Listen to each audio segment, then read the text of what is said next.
Hello everyone, स्वागत है आपका हमारे इस यूट्यूब चैनल टॉपर्स भाई क्लासेस में।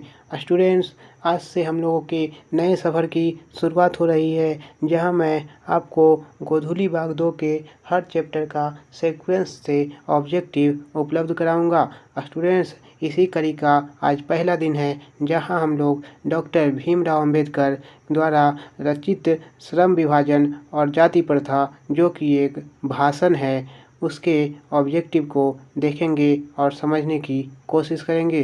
स्टूडेंट, मैं हूं आपके साथ नवादा डिस्ट्रिक्ट टॉपर रौनक कुमार। आइए शुरू करते हैं बिना किसी देरी के। श्रम विभाजन और जाति प्रथा के लेखक कौन हैं? A. Doctor Ram Manohar Lohia, B. Baba Saheb Bhimrao Ambedkar, C. Mahatma Gandhi, D. Sampurnanand doctor Sampurnanand. Student, इसका आंसर तो आप सभी जानते ही होंगे।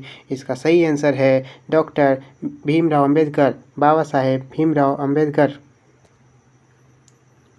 डॉक्टर भीमराव अंबेडकर की मृत्यु कब और कहाँ हुई? ए. 1956 दिल्ली, बी. 1957 मध्य प्रदेश में, सी. 1958 वाराणसी, डी. 1959 बिहार। स्टूडेंट, इसका सही आंसर है ए. 1956 दिल्ली। डॉक्टर भीमराव अंबेडकर के पिता का क्या नाम था? ए. रामदेव सकपाल, बी. रामजी सकपाल, सी. रामकिशुन सकपाल, डी. राधेराम सकपाल। स्टूडेंट, इसका सही आंसर है रामजी सकपाल।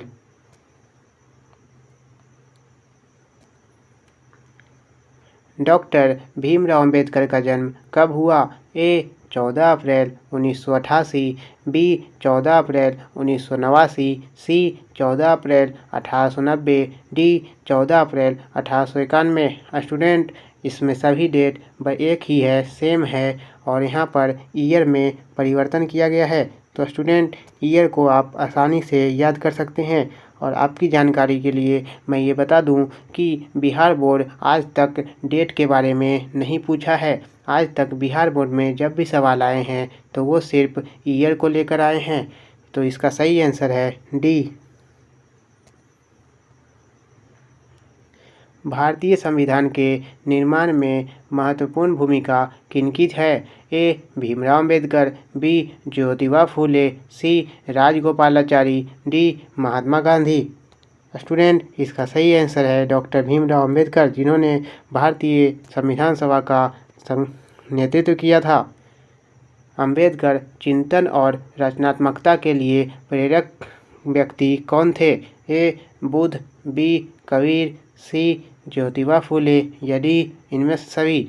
तो स्टूडेंट, ये क्वेश्चन मैं आप लोग के लिए सरप्राइज के रूप में रखता हूँ। आप लोग इसको सॉल्व कर कर आंसर कमेंट बॉक्स में लिखेंगे।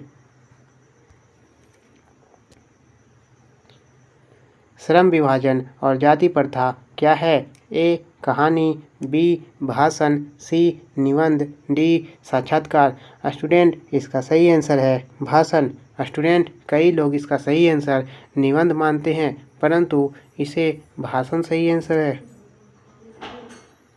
निम्नलिखित रचनाओं में से कौन सी रचना डॉक्टर अंबेडकर की है? A. The caste in India, B. The untouchables who are they, सी.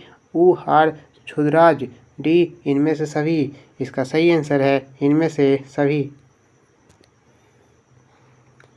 अंबेडकर का जन्म किस परिवार में हुआ था? ए. ब्राह्मण, बी. क्षत्रिय, सी. दलित, डी. कायस्थ। स्टूडेंट, इसका सही आंसर है सी. दलित। दलित जन्म में लेने के कारण ही अंबेडकर के साथ भेदभाव किया जाता था। डॉक्टर अंबेडकर के माताजी का नाम क्या था? ए. रानीबाई, बी. कुंतीबाई, सी. शीलाबाई, या डी. भीमाबाई। स्टूडेंट, इसका सही आंसर है डी. भीमाबाई। मुख्य नायक क्या है? ए. अखबार, बी. पत्रिका, सी. पुस्तक, डी. कहानी संग्रह। इसका सही आंसर है पत्रिका। स्टूडेंट, मुख्य नायक के बारे में आपको कक्षा 12 में बहुत बार देखने को मिलेगा। डॉक्टर भीमराव अंबेडकर का जन्म कहाँ हुआ? ए. महू मध्य प्रदेश, बी. गोरखपुर उत्तर प्रदेश, सी. डुमराव बिहार या डी. दानकुनी पश्चिम बंगाल। स्टूडेंट, इसका सही आंसर है महू मध्य प्रदेश। स्टूडेंट, मैंने यहाँ पर आपके लिए पहले लेखक परिचय से जुड़े सवाल रखे हैं, उसके बाद ही भाषण के भीतर के सवाल रखे हैं। डॉक्टर अंबेडकर ने किस पत्रिका का संपादन किया? ए. उज्ज्वल भारत, बी. उड़ता भारत, सी. बहिष्कृत भारत या डी. पुरस्कृत भारत। इसका सही आंसर है सी. बहिष्कृत भारत। प्राथमिक शिक्षा प्राप्त करने के बाद अंबेडकर उच्च शिक्षा प्राप्त करने के लिए कहाँ गए? ए. Italy, B. दक्षिण अफ्रीका, सी. न्यूयॉर्क अर्थात अमेरिका, डी. दक्षिण कोरिया। स्टूडेंट, इसका सही उत्तर है न्यूयॉर्क अर्थात अमेरिका। जाति पाति तोरक मंडल भाषण लाहौर में कब हुआ? ए. 1942, बी. 1940, सी. 1936, डी. 1938। आंसर इसका 1936।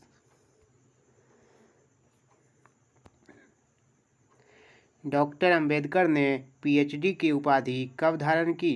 ए. 1920, बी. 1918, सी. 1916, डी. 1914। इसका सही आंसर है 1916।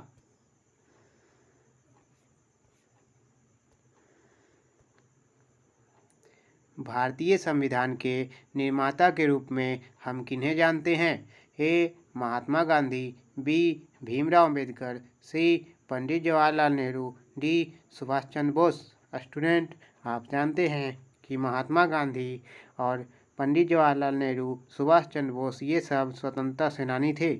हम लोग भारतीय संविधान निर्माता के रूप में भीमराव अंबेडकर को जानते हैं। आर्थिक पहलू से भी जाति प्रथा क्या है? ए. लाभदायक, बी. हानिकारक, सी. अनुकूल या डी. इनमें से सभी। स्टूडेंट, आप जानते हैं कि हमारे भारतीय समाज में आर्थिक पहलू से जाति प्रथा को हानिकारक करार दिया गया है, क्योंकि जाति प्रथा द्वारा छुआछूत जैसी भावना हमारे मन में घेर लेती है।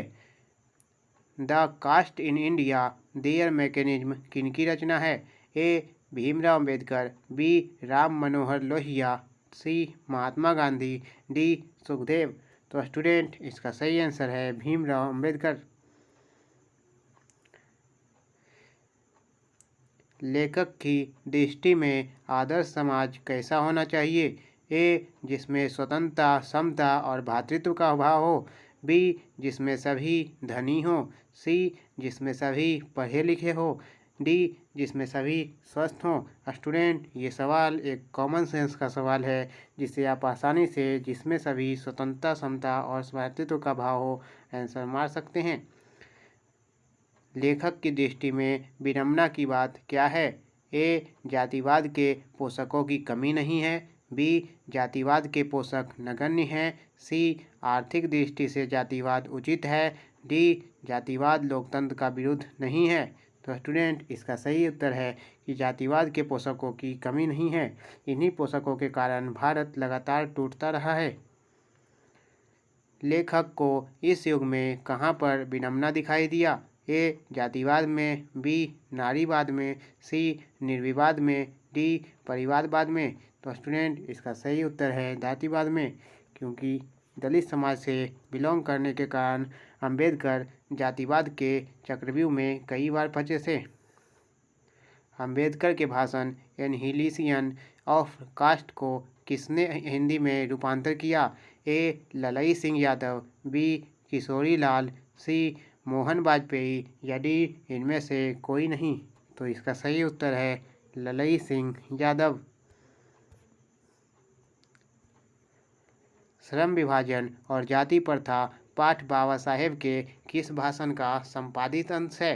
A. The caste in India their mechanism, B. Genesis and development, C. Annihilation of caste, D. Who is Shudras? तो स्टूडेंट इसका सही उत्तर है the caste in India their mechanism.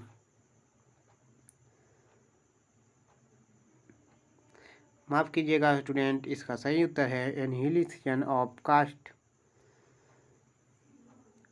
आधुनिक सभ्य समाज श्रम विभाजन को आवश्यक क्यों मानता है? ए कार्यकुशलता के लिए, बी भाईचारे के लिए, सी रूढ़िवादिता के लिए, या डी इनमें से कोई नहीं। तो स्टूडेंट इसका सही आंसर है कार्यकुशलता के लिए, क्योंकि जातिवाद कार्यकुशलता का विनाश कर देती है और सभ्य समाज जो कि श्रम विभाजन को आवश्यक मानता है, जिससे कुशलता को बढ़ने का मौका मिलता है। सभ्य समाज की आवश्यकता क्या है? ए जाति प्रथा, बी श्रम विभाजन, सी अनुभव, डी दूध पानी। स्टूडेंट इसका सही उत्तर है श्रम विभाजन। अंबेडकर की दृष्टि में भाईचारे का वास्तविक रूप कैसा होता है? ए दूध और शक्कर के मिश्रण की तरह, बी दूध और पानी के मिश्रण की तरह, सी तिल और तंदूल के मिश्रण की तरह, डी पानी और नमक के मिश्रण की तरह। स्टूडेंट इसका सही आंसर है बी दूध और पानी के मिश्रण की तरह। जाति प्रथा भारत में बेरोजगारी का एक फिल इन द ब्लैंक कारण बनी हुई है। ए प्रत्यक्ष, बी प्रमुख, सी ए और बी दोनों, डी इनमें से कोई नहीं।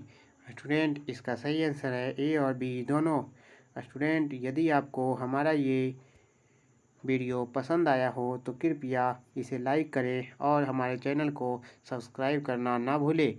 बेल का आइकन प्लीज़ दबाएं ताकि आपको ऐसे ही वीडियो और ऐसे ही एमसीक्यूज और सब्जेक्टिव क्वेश्चंस लगातार मिलते रहें। आपको हम अपने नोट्स भी प्रोवाइड कराएंगे, जिससे आपको अपने बोर्ड परीक्षा में अच्छे से अच्छे अंक लाने के लिए मार्गदर्शन मिलेगा। तो थैंक यू स्टूडेंट, मिलते हैं कल।